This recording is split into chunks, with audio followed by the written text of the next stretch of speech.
Hello, and welcome to the Online Writing Center's video on primary and secondary sources. In this video, we'll discuss the difference between a primary source and a secondary source. We'll also talk about the difference in how these two types of sources should be used in a research paper.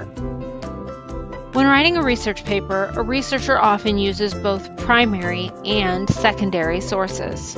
A primary source is a source that is original to the person, place, thing, or time period being studied. It can be a news item, a report, an artifact, or a piece of literature.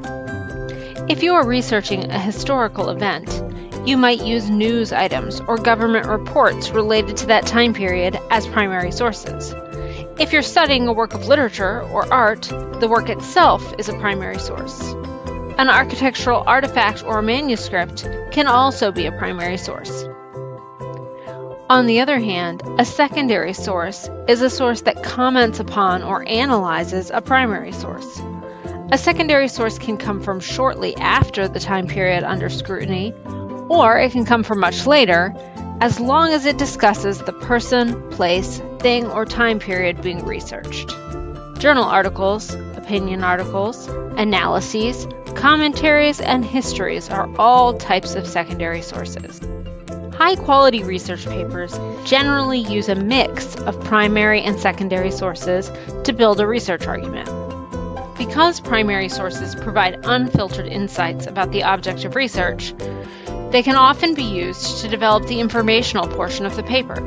For this reason, primary sources provide a high-quality foundation for a research paper. Because secondary sources provide a more subjective and analytical perspective on the object of research, they are often used to build pieces of the research argument and support the thesis. Together, responsible use of primary and secondary sources can help a researcher build a thorough, informed, and unique research argument. In this video, we took a look at the differences between primary and secondary sources and discussed how both can be used for successful research. Thank you for watching, and from all of us at the Online Writing Center, write on!